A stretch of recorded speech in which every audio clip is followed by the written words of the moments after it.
I think we all want to hear about your journey through 23 years at Microsoft. What kept you there for that long? How large was that organization, the organization you were running versus a tiny little startup?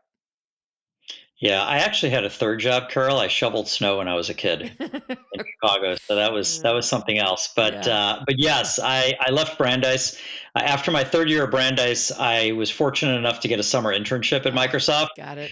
Quite frankly, I had no business being at Microsoft. I didn't study anything in college that had anything to do with technology, Mm, but I got a summer internship, and then I was lucky enough to get hired back as a 23-year-old, freshly minted college graduate with a degree in liberal arts. And I just started doing jobs and I started learning. And I had some great mentors along the way.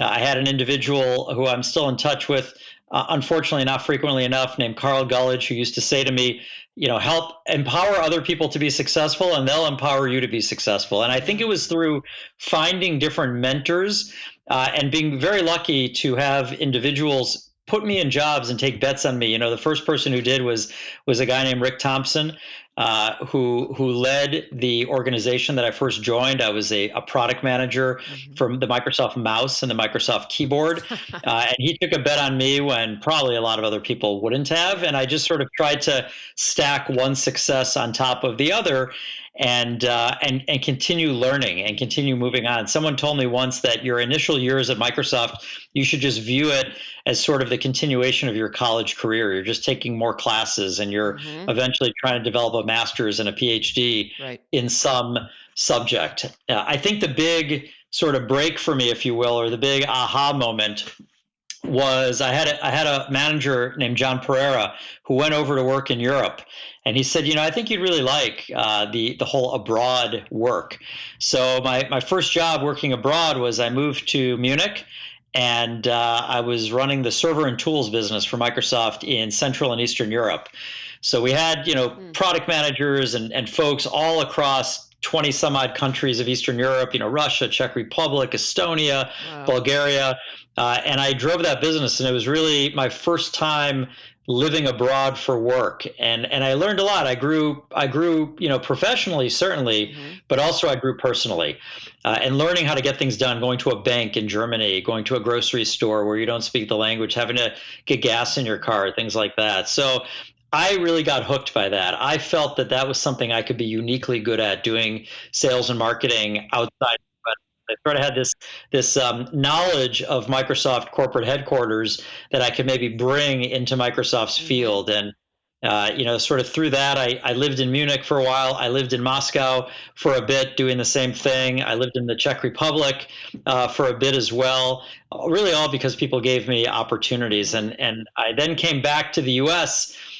To do a job for a bit, and I missed it. I missed being abroad, and the next abroad assignment I did was in India, leading Microsoft's evangelism team, and we had a team of about 65 people or so, just going around India and talking to developers and Mhm. IT professionals and students and startups about, how to stay with the Microsoft platform, and it was certainly one of the most fun jobs I had. Living in India is comes with its own challenges, Wow. but again, just tremendous personal growth Mhm. and tremendous professional growth. And I went from there to Brazil.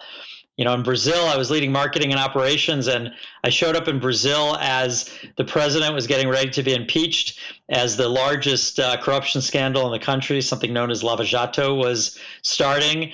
The currency devalued by 70%. So, there's a lot to learn through difficult times, right? Adversity is one of the best teachers you could Yeah, have. And I agree. I spent 3 years in Brazil. Mhm. Tremendous opportunity, tremendous learning. Not always being successful. I would say that I was certainly not my most successful years as a performer at Microsoft. But again, I think I learned a lot. Mhm. And then after I repatriated, I got into this role where the team was really designing programs for our field around artificial Mhm. intelligence and things like machine learning and bots and things like that. And after about 5 months, I was introduced to Vadim Vladimirsky, who's our CEO. Mhm. He was running a managed service provider. We met at Microsoft's partner conference, Microsoft Mm. Inspire. Right. And we hit it off really well. And I decided to take the tough decision to leave Microsoft and partner up with Vadim. And that's how I got to my second job. But I'll tell you, Carol, I have nothing but amazing things to say about the experience at Microsoft. I always viewed it as not one job, but Yes, many jobs. I would agree. I was able to kind of, yeah, I reinvented myself every few years, Right. and I think if you can do that in whatever company you're in, you'll assuming you do a good job, longevity will follow you. It'll just be sort of natural that you'll stay going because you'll keep learning and you'll keep growing and you'll keep having amazing new experiences. No, I completely agree. And, if I look in, the olden days when I was still doing search work, when I would bump into somebody like you that had spent, virtually their entire career with one company, that was also the common denominator. Why did you stay here so long? Well, because I kept getting new opportunities to grow, to learn, to develop as a human being, to develop as a leader, so on and so forth. Right. But I want to know what the biggest challenge moving from such a mammoth organization to a small company with, now 70 employees has been for you. Yeah, I mean that was by far. It's cultural, it's infrastructure. There's a lot there that's very, very different. That was by far the number one question I got during the interview process. So our investors spent a lot of time going through that with me. How are you going to be successful, Joseph, moving from Microsoft, which has every resource, to a company that has very few resources, right?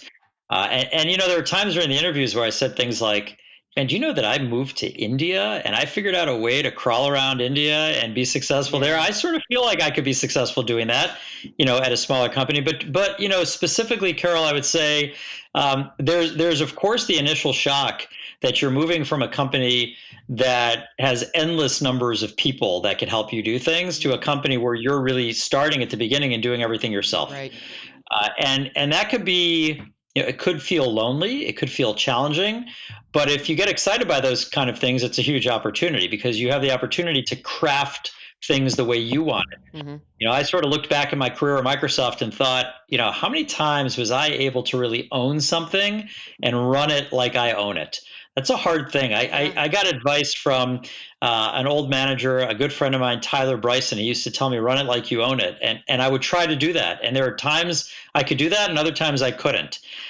So at Nerdio, I do run it because I do own it, right? So I think it's really gratifying and it's fun to do that. I also think that when you move to a company the size of Nerdio, particularly at the beginning, you have to get used to being very even keel. You have to sort of let the successes and the disappointments not swing you too far in any direction. The example I always give is when you're on a boat. People tend to sometimes want to run from one end of the boat to the other. Well, if you're in a small boat, you're going to capsize, right? And I think it's the same way. As quickly as you get excited by something that's happening at Nerdio, as quickly as I get excited by that, you could quickly get very disappointed by something else that's happening, and you can't let it affect you that much, particularly as we started building out our organization. And we have people in my organization that are also maybe new to working at startups. You have to create an environment where they're able to feel like we're going to keep growing, we're going to keep going, and adversities aren't going to knock us off our path. So I think those are a few of the challenges that I saw moving. Almost nothing compares to Microsoft. I can't imagine really anything in the world compares to Microsoft. But what I tried to do was take the learnings that I had at Microsoft and apply them in the best way I could to Nerdio, and I'm continuing to learn every day. That's fantastic. So how many employees were there when you joined the company? So when I joined a company called Adar. Adar was a managed service provider that Vadim, our CEO, founded in Chicago about 15 years ago, and he successfully ran and built it into an amazing managed service provider. So when I joined the company, they had some number of employees, 30 or so employees. I don't remember the exact number. And then Vadim and I took a decision to sell Adar and focus fully on Nerdio. Because we always had these kind of, where should we spend our time? Should we be growing the MSP or should we be growing our software business? Where do we apply our marketing resources? Are they applied towards the MSP or they applied towards the software business. And I think as Vadim and I sat down and talked about it, we felt that we wanted to devote all of our energies towards Nerdio. So we sold the MSP to a private equity organization at the beginning of 2020, and simultaneously we founded Nerdio and raised our Series A. And at the time, some of the employees from Adar came over to Nerdio and some stayed managing Adar. So at the beginning, we had, including developers and all kinds of folks, we probably had, 20, 25 people or so. Which is a lot when you first start a company, but, given It the was. I mean, we were lucky. Carol Schultz here. Thanks for watching this excerpt from Authentically Successful. The conversation doesn't end there. So if you want to hear this episode in full and all my conversations with many other successful founders and CEOs, please visit verticalelevation.com/podcast.